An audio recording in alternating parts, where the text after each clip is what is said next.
Alright, so today I'm going to teach you guys how,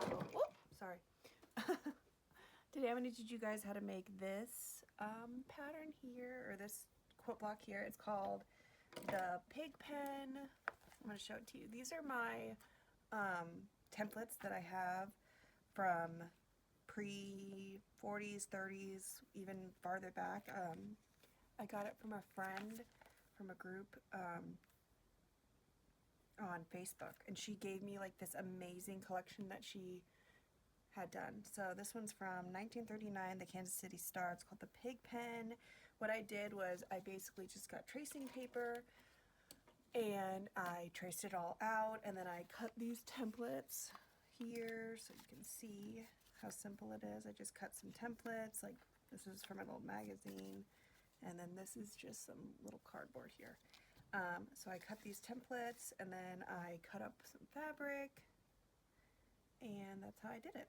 I didn't have to buy any plastic templates or order anything, and it was really easy. Okay, so that's how you do that, and this is what we're going to be making. They're so cute. I don't know why they call it a pig pen. It's kind of weird. Okay, so I'm going to pick out my fabric of how I want to do it. This one I'm just kind of like improvising it, which is what I really love doing, where I just kind of pick any fabrics that I like and I just put them together and I start sewing. I sometimes use like the color wheel theory stuff, but a lot of the time, to develop like my own style and my own aesthetic, I just pick what I like and I put it together. And most of the time I like it or love it, so that's how I pick my fabric. Okay, so I like that one. Okay, so cut my thread, and I made myself some iced coffee, so you guys might hear me drinking it because it's early in the morning and I need coffee. I'm like not really with it yet. I like feeling like super jacked on coffee all day. Okay, so I threaded that, drinking my coffee.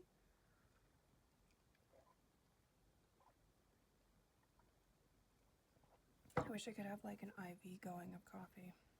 Okay, so what I do is, like, again, I put the good sides together. So this is curved piecing, which I think is a lot easier to do when you're hand piecing it versus like doing it on a machine. But as you can tell, I don't really like get all into like super details. I like things to look handmade. I like things to feel handmade, like, oh my god, a person made that, not a machine. But obviously the better you get at something, the more it's gonna just look, you know, less handmade-y. It's gonna look like professionally made, so that's good too. It's not bad if your stuff looks, you know, really good and precise. But I just like that look.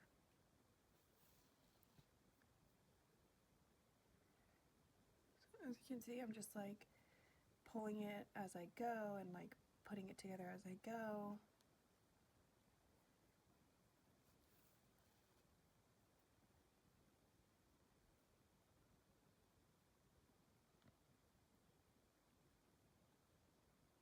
And I'll show you guys here, I might not even need to like cut multiple threads for this little piece here, this block here. I'll show you how I just kind of like move up the block so I don't have to keep like rethreading my needle and doing all that kind of stuff. I always try and find little tricks so I don't have to keep rethreading because it takes so long. Okay, so there you go. That's how it looks, and there's like a little at the end, which is fine. You can just trim it. Okay, so then what I'll do is I actually take my needle and thread and I go like on the outside here where you're not going to really see, and I just bring the thread up because I don't want to get I don't want to cut anymore, and I don't think it's lazy. I think it's just smart. Okay, so then what I do is I take the top part now and I do exactly kind of what I did before. Is I put it here, I put it at the edge there, and, you know, put your good sides together, and then you just start going down again.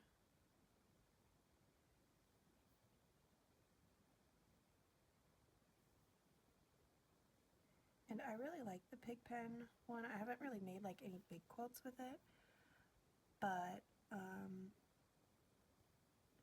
I like it a lot because it looks like it's really hard, but it's really not.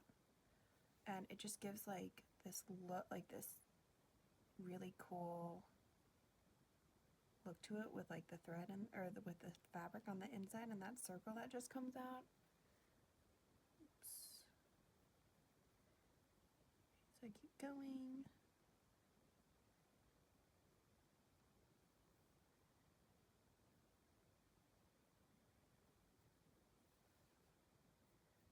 And I'm almost to the end there. I probably should have made my thread a little bit longer, but it's okay. I think I can get it.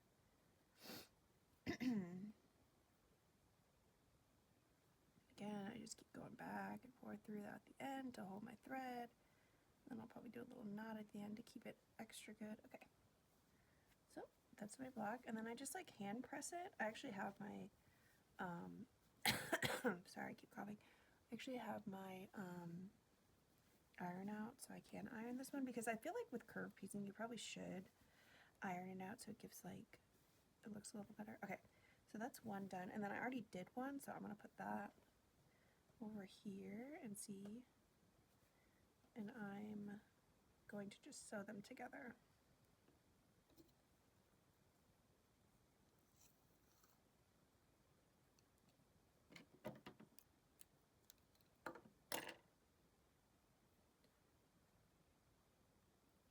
And this one, this quilt that I'm making, I think I'm just gonna make like a really cool big scrappy quilt. So like I'm just gonna pick all my like small fabrics, my little things that I have like not a lot of, and I'm just gonna piece it all together. And it's funny because like when I started quilting, I hated scrap quilts. I was like, oh my gosh, that's just like looks too old and fuddy-duddy, and now I just like love it. Okay, so just gonna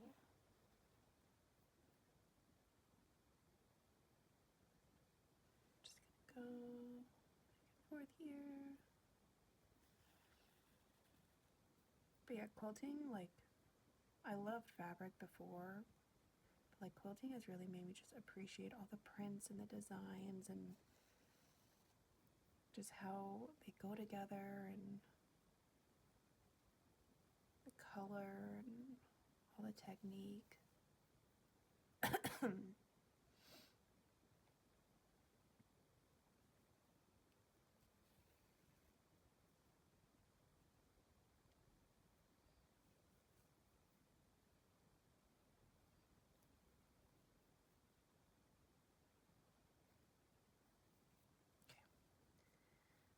Tie it off at the end.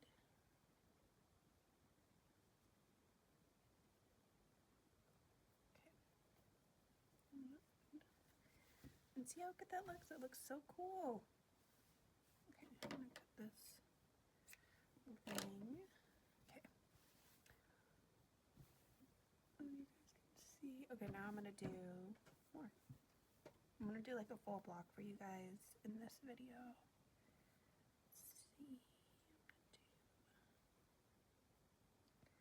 That looks good. This looks good. Yeah, I like how that looks.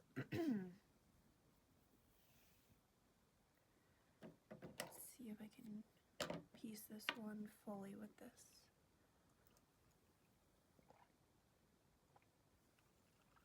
Sorry, I need to chug my coffee.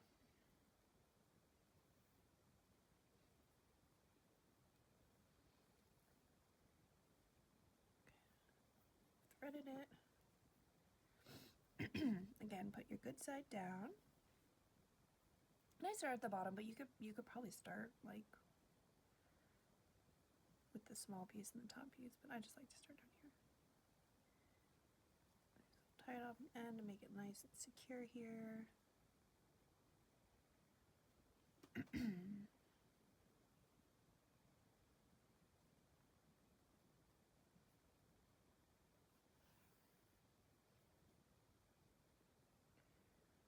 Sure. Oh, I'm gonna pull through more.